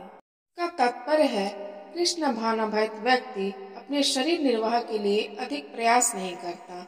वह अपने आप होने वाले लाभों से संतुष्ट रहता है। वह न तो मांगता है न उधार लेता है, किंतु यथा सामर्थ्य वह सच्चाई से कर्म करता है और अपने श्रम से जो प्राप्त हो पाता है उसी से संतुष्ट रहता है। अतः वह अपनी जीविका के विषय में स्वतंत्र रहता है।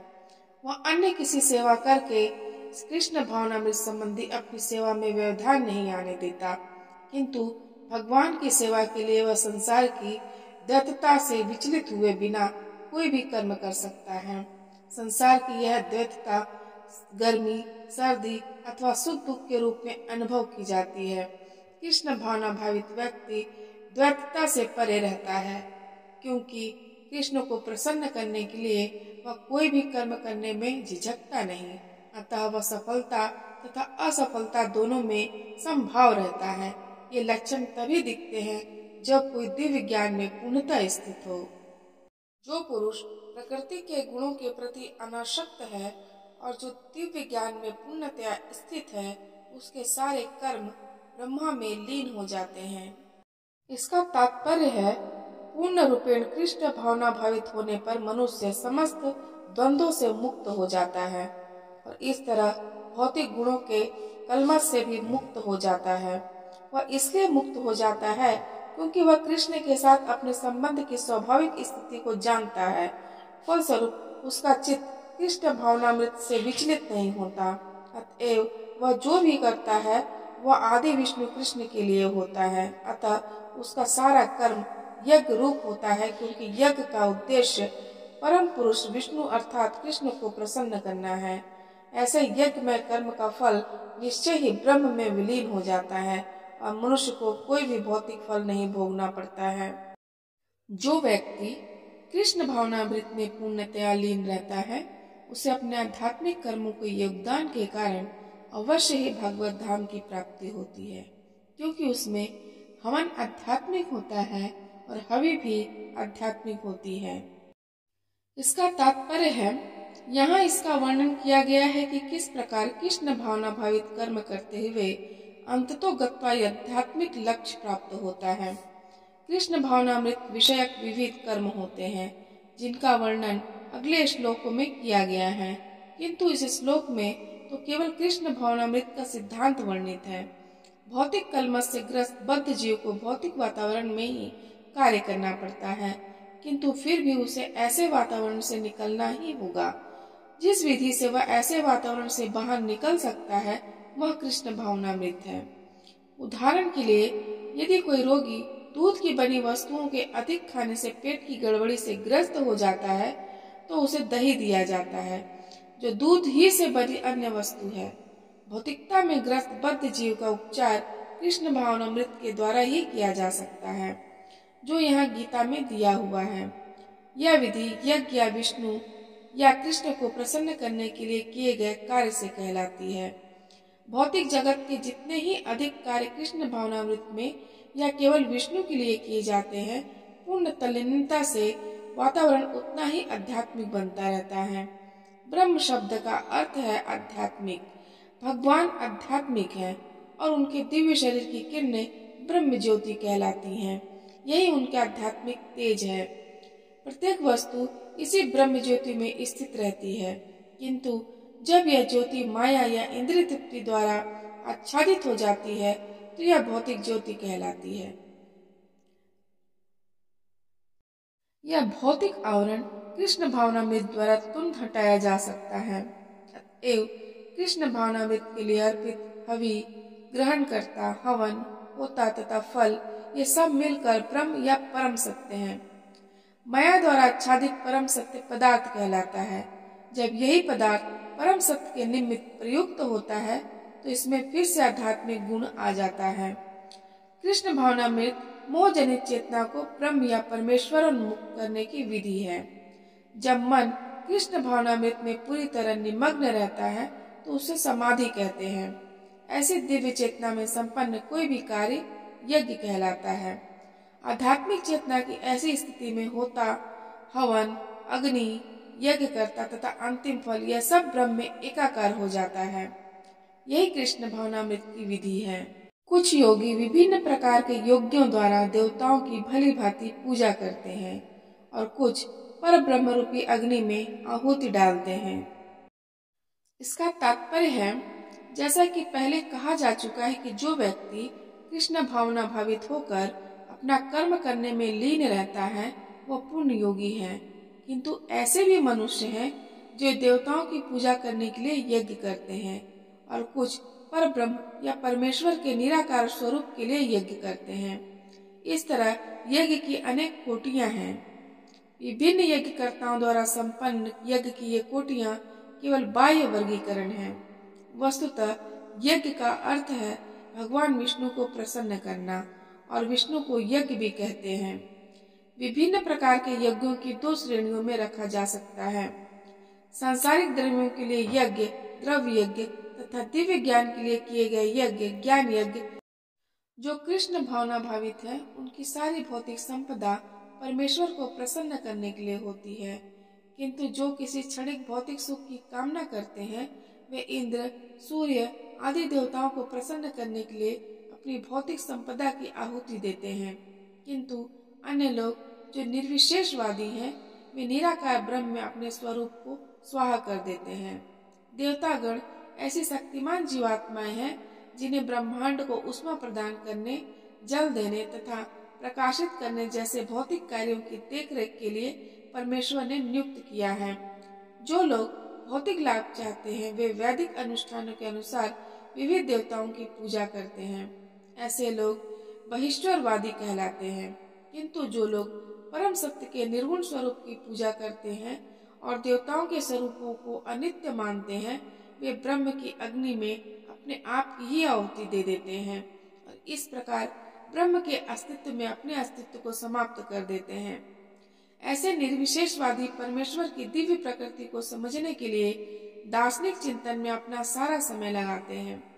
दूसरे शब्दों में सकाम कर्मी भौतिक सुख के लिए अपनी भौतिक संपत्ति का यजन करते हैं, किंतु निर्विशेषवादी पर ब्रह्म में लीन होने के लिए अपनी भौतिक उपाधियों का यजन करते हैं। निर्विशेषवादी के लिए यज्ञाग्नि ही परम ब्रह्म है, जिसमें आत्म स्वरूप का विलय ही आहुति है। किंतु अर्जुन जैसा कृष्ण भावना भावित व्यक्ति कृष्ण को प्रसन्न करने के लिए सर्वस्व अर्पित कर देता है। इस तरह उसकी सारी भौतिक संपत्ति के साथ साथ आत्म स्वरूप भी कृष्ण के लिए अर्पित हो जाता है।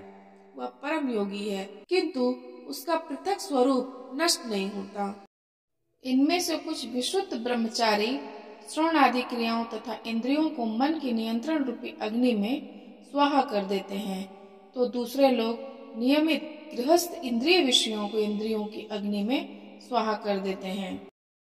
इसका तात्पर्य है मानव जीवन के चारों आश्रमों के सदस्य ब्रह्मचारी, गृहस्थ, वानप्रस्थ तथा सन्यासी पूर्ण योगी बनने के निमित्त हैं। मानव जीवन पशुओं की भांति इंद्रिय तृप्ति के लिए नहीं बना है। अतएव मानव जीवन के चारों आश्रम इस प्रकार व्यवस्थित है कि मनुष्य आध्यात्मिक जीवन में पूर्णता प्राप्त कर सके। ब्रह्मचारी या शिष्यगण प्रामाणिक गुरु की देखरेख में इंद्रिय तृप्ति से दूर रहकर मन को वश में करते हैं। वे कृष्ण भावनामृत से संबंधित शब्दों को ही सुनते हैं।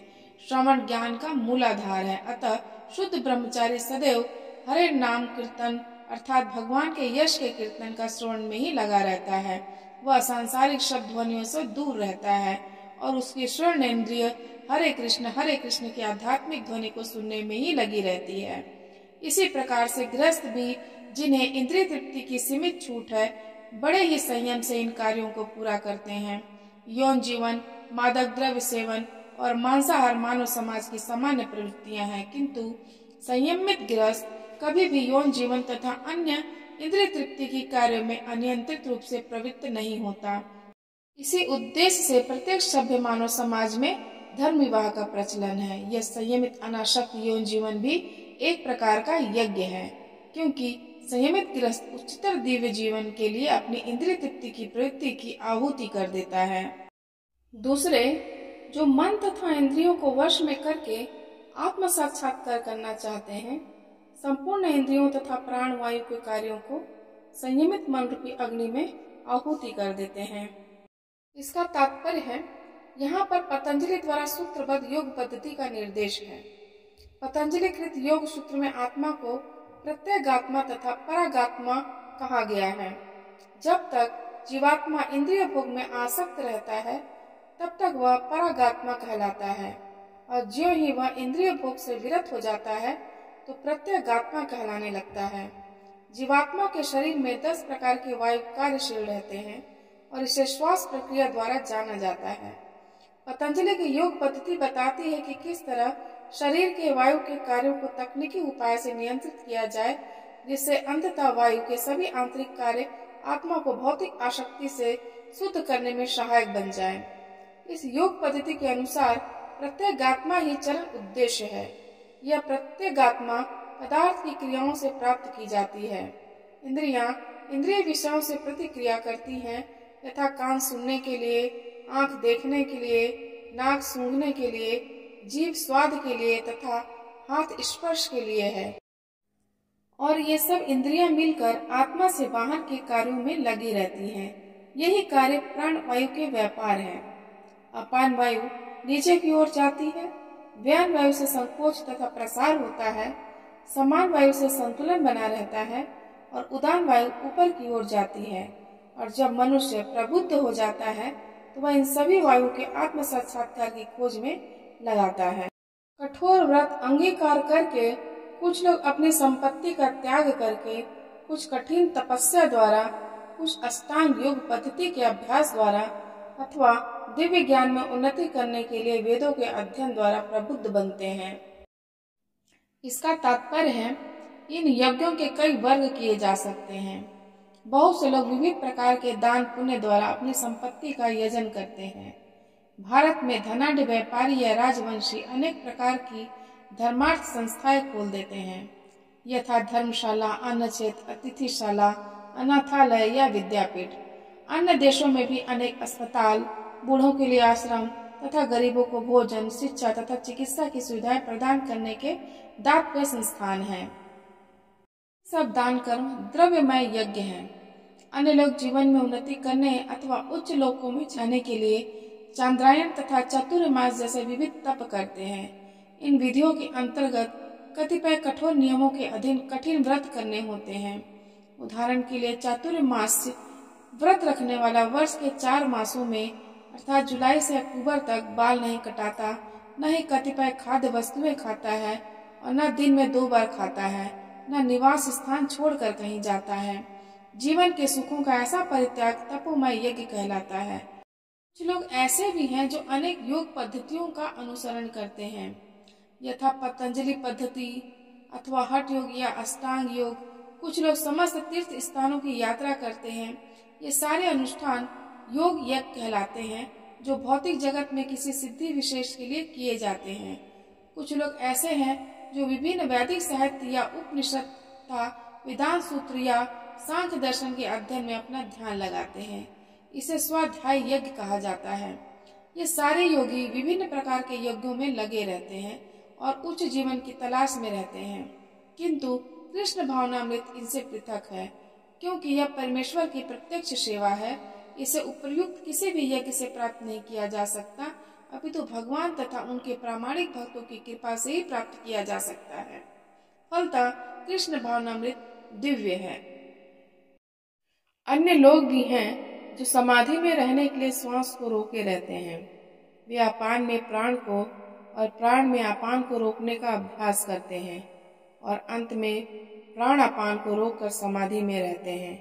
अन्य योगी कम भोजन करके प्राण की प्राण में ही आहुति देते हैं। इसका तात्पर्य है, श्वास को रोकने की योग विधि प्राणायाम कहलाती है। प्रारंभ में हठ योग के विविध आसनों की सहायता से इसका अभ्यास किया जाता है। ये सारी विधियां इंद्रियों को वश में करने तथा आत्म साक्षात्कार की प्रगति के लिए संस्तुत की जाती है। इस विधि में शरीर के भीतर वायु को रोका जाता है जिससे वायु की गति की दिशा उलट सके। अपान वायु निम्नगामी है और प्राणवायु ऊर्ध्वगामी है। प्राणायाम में योगी विपरीत दिशा में श्वास लेने का तब तक अभ्यास करता है जब तक दोनों वायु उदासीन होकर पूरक अर्थात सम नहीं हो जाती। जब अपान वायु को प्राणवायु में अर्पित कर दिया जाता है तो इसे रेचक कहते हैं। जब प्राण तथा अपान वायुओं को पूर्णतया रोक दिया जाता है तो इसे कुंभक योग कहते हैं। कुंभक योगाभ्यास द्वारा मनुष्य आत्म सिद्धि के लिए जीवन अवधि बढ़ा सकता है। बुद्धिमान योगी एक ही जीवन काल में सिद्धि प्राप्त करने का इच्छुक रखता है, वह दूसरे जीवन की प्रतीक्षा नहीं करता। कुंभक योग के अभ्यास से योगी जीवन अवधि को अनेक वर्षों के लिए बढ़ा सकता है, किंतु भगवान की दिव्य प्रेमा भक्ति में स्थित रहने के कारण कृष्ण भावनाभावित मनुष्य स्वतः इंद्रियों का नियंता बन जाता है। उसकी इंद्रियां कृष्ण की सेवा में तत्पर रहने के कारण अन्य किसी कार्य में प्रवृत्त होने का अवसर ही नहीं पाती। फलतः जीवन के अंत में उसे स्वतः भगवान कृष्ण के दिव्य पद पर स्थानांतरित कर दिया जाता है।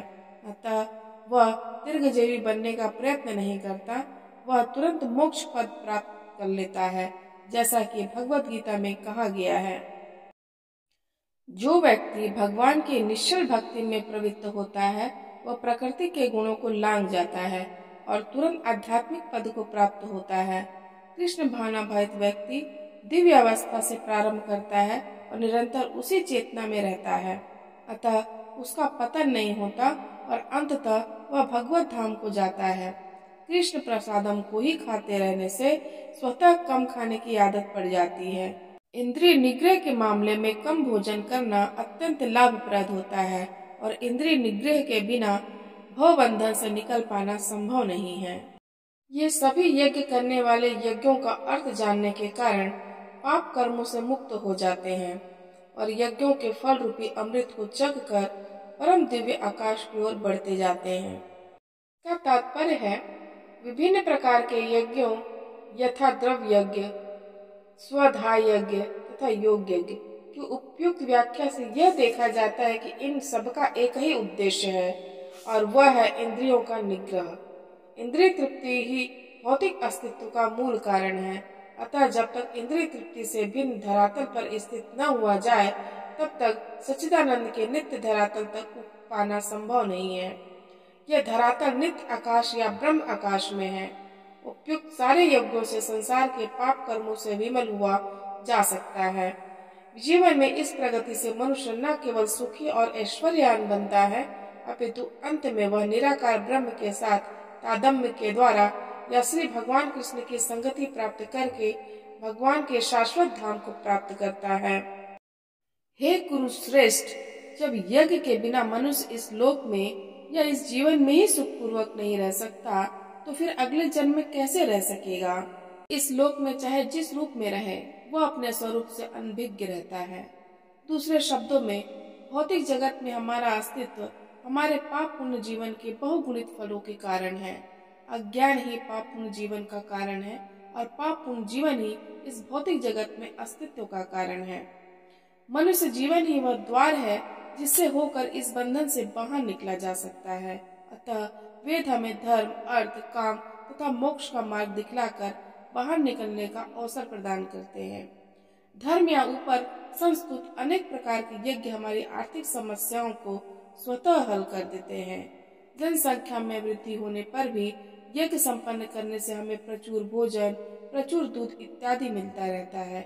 जब शरीर की आवश्यकताएं पूर्ण होती रहती हैं, तो इंद्रियों को तुष्ट करने की बारी आती है। अतः वेदों में नियमित इंद्रिय तृप्ति के लिए पवित्र विवाह का विधान है। इस प्रकार मनुष्य भौतिक बंधन से क्रमशः छूटकर उच्च पद की ओर अग्रसर होता है और मुक्त जीवन की पूर्णता प्राप्त परमेश्वर का सानिध्य प्राप्त करने में है। यह पूर्णता यज्ञ संपन्न करके प्राप्त की जाती है, जैसा कि पहले बताया जा चुका है। फिर भी यदि कोई व्यक्ति वेदों के अनुसार यज्ञ करने के लिए तत्पर नहीं होता तो वह इस शरीर में सुखी जीवन की आशा कैसे कर सकता है। फिर दूसरे लोक में दूसरे शरीर से सुखी जीवन की आशा तो व्यर्थ ही है। विभिन्न स्वर्गों में भिन्न भिन्न प्रकार की जीवन सुविधाएं हैं और जो लोग यज्ञ करने में लगे हैं उनके लिए तो सर्वत्र परम सुख मिलता है। किंतु सर्वश्रेष्ठ सुख वह है जिसे मनुष्य कृष्ण भावनामृत के अभ्यास द्वारा वैकुंठ जाकर प्राप्त करता है। अतः कृष्ण भावना भावित जीवन ही इस भौतिक जगत की समस्त समस्याओं का एकमात्र हल है। ये विभिन्न प्रकार के यज्ञ वेद सम्मत हैं और ये सभी विभिन्न प्रकार के कर्मों से उत्पन्न हैं। इन्हें इस रूप में जानने पर तुम मुक्त हो जाओगे। इसका तात्पर्य है, जैसा कि पहले बताया जा चुका है कि वेदों में कर्ता भेद के अनुसार विभिन्न प्रकार के यज्ञों का उल्लेख है। चूंकि लोग देहात्म बुद्धि में लीन हैं, अतः इन यज्ञों की व्यवस्था इस प्रकार की गई है कि मनुष्य उन्हें अपने शरीर, मन अथवा बुद्धि के अनुसार संपन्न कर सके। किंतु देह से मुक्त होने के लिए ही इन सब का विधान है। इसी की पुष्टि यहाँ पर भगवान ने अपने श्रीमुख से की है। हे परम तप, द्रव्य यज्ञ से ज्ञान यज्ञ श्रेष्ठ है। हे पार्थ, अंततोगत्वा सारे कर्म यज्ञों का अवसान दिव्य ज्ञान में होता है। इसका तात्पर्य है, समस्त यज्ञों का यही एक प्रयोजन है कि जीव को पूर्ण ज्ञान प्राप्त हो, जिससे वह भौतिक कष्टों से छुटकारा पाकर अंत में परमेश्वर की दिव्य सेवा कर सके। तो भी इन सारे यज्ञों की विविध क्रियाओं में रहस्य भरा है और मनुष्य को यह रहस्य जान लेना चाहिए।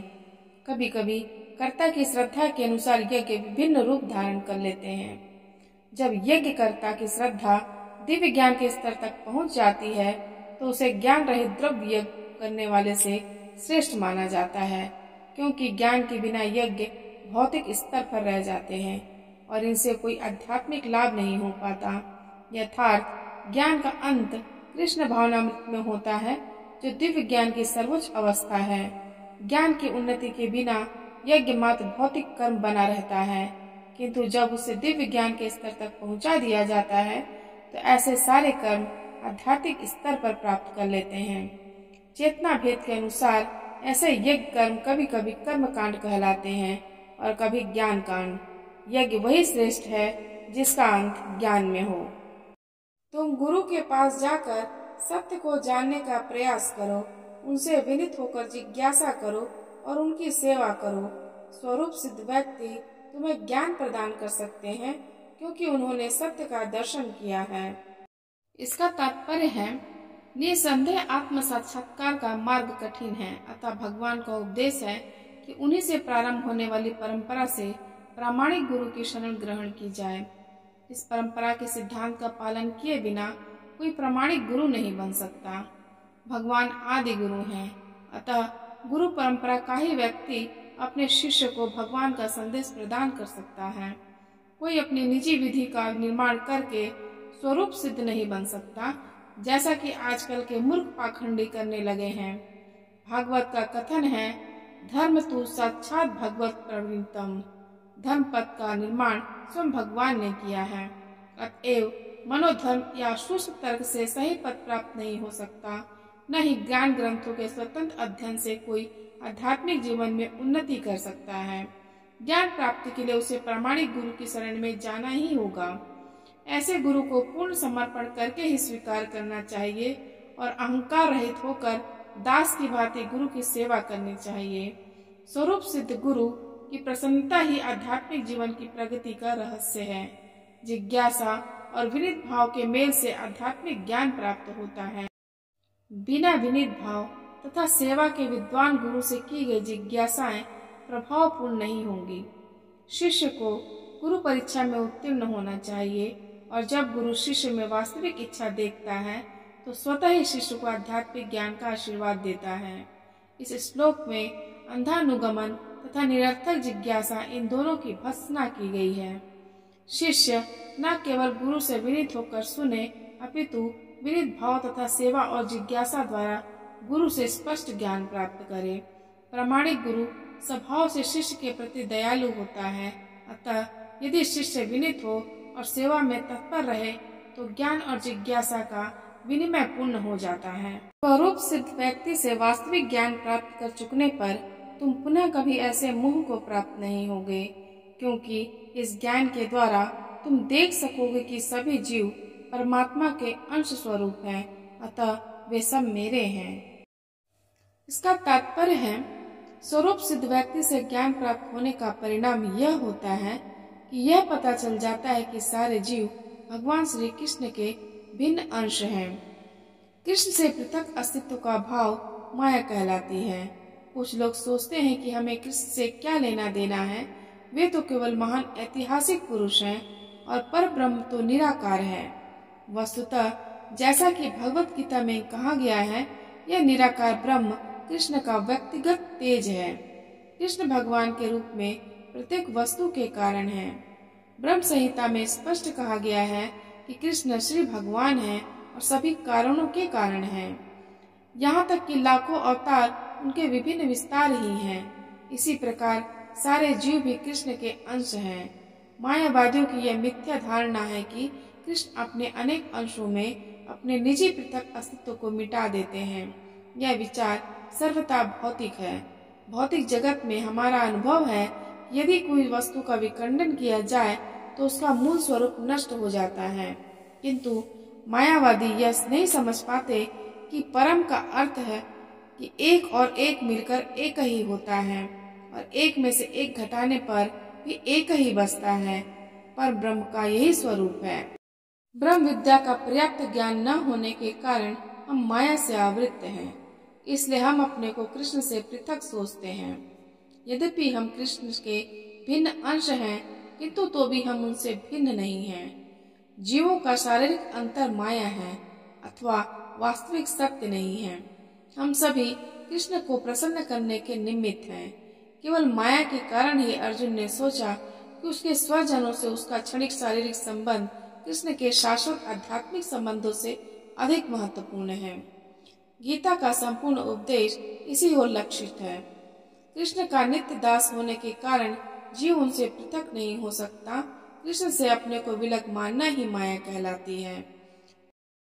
पर ब्रह्म के भिन्न अंश के रूप में जीवों के विशिष्ट उद्देश्य पूरा करना होता है। उस उद्देश्य को बुलाने के कारण ही वे अनादिकाल से मानव, पशु, देवता आदि देहों में स्थित है। ऐसे शारीरिक अंतर भगवान की दिव्य सेवा के विस्मरण से जनित है, किंतु जब कोई कृष्ण भावनामृत के माध्यम से दिव्य सेवा में लग जाता है तो वह इस माया से तुरंत मुक्त हो जाता है। ऐसा ज्ञान केवल प्रामाणिक गुरु से ही प्राप्त हो सकता है और इस तरह वह इस भ्रम को दूर कर सकता है कि जीव कृष्ण के तुल्य है। पूर्ण ज्ञान तो यह है कि परमात्मा कृष्ण समस्त जीवों के परम आश्रय हैं और इस आश्रय को त्याग देने पर जीव माया द्वारा मोहित हो जाते हैं, क्योंकि वे अपना अस्तित्व पृथक समझते हैं। इस तरह विभिन्न भौतिक पहचानों के मानदंडों के अंतर्गत वे कृष्ण को भूल जाते हैं, किंतु जब वे ऐसे मोहग्रस्त जीव कृष्ण भावनामृत में स्थित होते हैं तो यह समझा जाता है कि वे मुक्ति के पथ पर हैं, जिसकी पुष्टि भागवत में की गई है। मुक्तिर हित्वान्यथा रूपम स्वरूपेण व्यवस्थितिः। मुक्ति का अर्थ है कृष्ण के नित्य दास के रूप में अपनी स्वाभाविक स्थिति पर होना।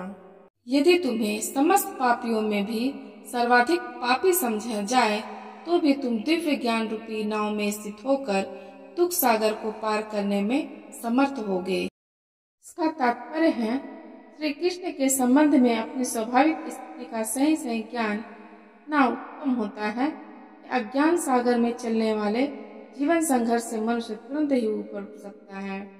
यह भौतिक जगत कभी कभी अज्ञान सागर मान लिया जाता है तो कभी जलता हुआ जंगल। सागर में ये कितना ही कुशल तैराक क्यों न हो, जीवन संघर्ष अत्यंत कठिन है। यदि कोई संघर्षरत तैरने वालों को आगे बढ़कर समुद्र से निकाल देता है तो वह सबसे बड़ा रक्षक है। भगवान से प्राप्त पूर्ण ज्ञान मुक्ति का पथ है। कृष्ण भावनामृत की नाव अत्यंत सुगम है, किंतु उसी के साथ साथ अत्यंत उदात्त भी।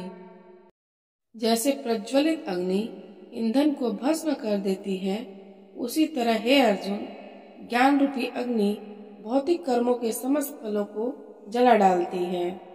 इसका तात्पर्य है आत्मा तथा परमात्मा संबंधी पूर्ण ज्ञान तथा उनके संबंध की तुलना यहाँ अग्नि से की गई है।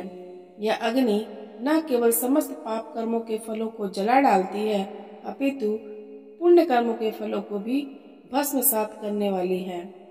कर्म फल की कई अवस्थाएं हैं, शुभारंभ, बीज, संचित आदि, किंतु जीव को स्वरूप का ज्ञान होने पर सब कुछ भस्म हो जाता है, चाहे वह पूर्ववर्ती हो या परवर्ती। वेदों में कहा गया है, उभे उभे वैश एति तरत मृतः साध साधनी।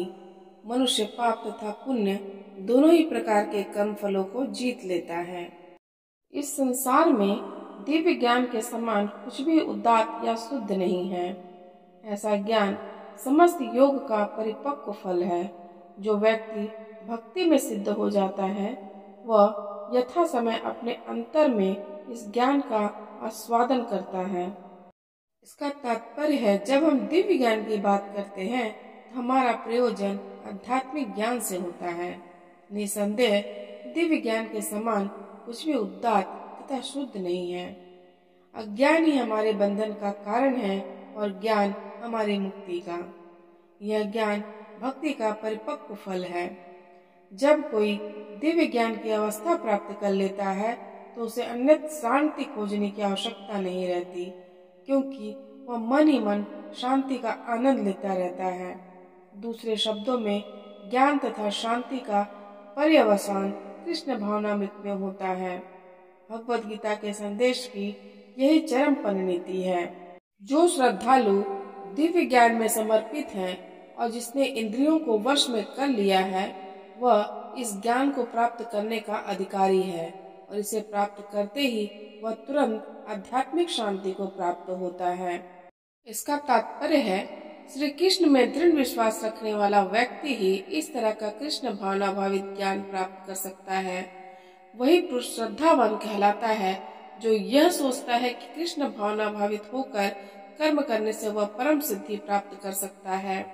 यह श्रद्धा भक्ति के द्वारा तथा हरे कृष्ण कृष्ण कृष्ण हरे हरे, हरे राम राम राम हरे हरे मंत्र के जाप द्वारा प्राप्त की जाती है, क्योंकि इससे हृदय की सारी भौतिक मलिनता दूर हो जाती है।